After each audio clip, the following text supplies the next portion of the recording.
This is Pagani's latest hypercar known as the Utopia, and thanks to Prestige Imports Pagani of Miami, we have the key, so let's take a look around it. Now, the Utopia is the successor to the Pagani Huayra, built to be a more focused GT and analog driving experience, with design cues from the Pagani Zonda brought into the modern age. And as usually is the case with Paganis, the key is milled out of a piece of aluminum to match the shape of the car, and if we push this button right here, it unlocks so we can go inside. Now, unlike the Huayra, the Utopia Coupe does not have gull-wing doors, but instead has butterfly doors that go up like this, and opens up to reveal this masterpiece of an interior on the inside. Plop our butts down. Don't forget to clack your feet and swing inside. Then close the door just like this.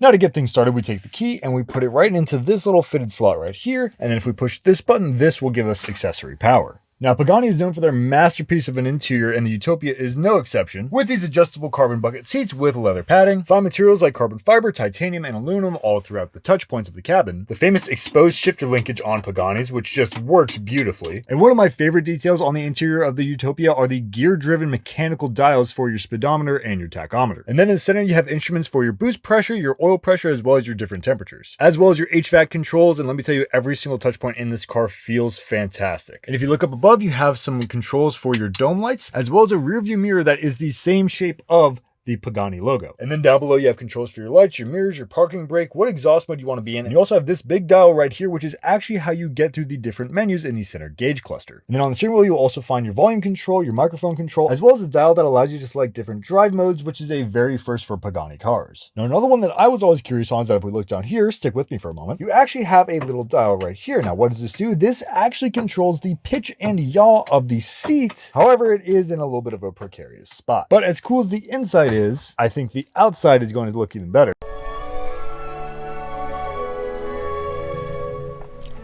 You get to hear the orchestral outro music that plays every time you open the car and want to get out of your Utopia. If you look next to the steering assembly and the gauge cluster, you'll see there is a fire suppression button right here. And luckily it does have a cover on it because that is not a button you want to push, because if you do, it will fill the entire cabin as well as the engine bay with fire suppression foam, and that is going to be a little messy to clean up. Now the doors on the Utopia actually have a great action on them, great struts, so real easy to open and close. And from the outside you can see the lovely quality of the paint on the Utopia or their stained carbon, with this one featuring a unique blue and purple iridescent color. It also has the option for these fan wheels to direct more air into the brake discs. And of course, you cannot forget the iconic Pagani quad exit exhaust tips that are made of titanium with a ceramic coating. And honestly, you can just look at this car for hours and hours and you will not get sick of it. Every line on this thing is gorgeous. The artisan detail is truly impeccable, with one new thing on the Utopia being the covered headlights, where the Zonda and the Huayra both had open exposed headlights. For better aerodynamics, Pagani decided to go with covered headlights on the Utopia.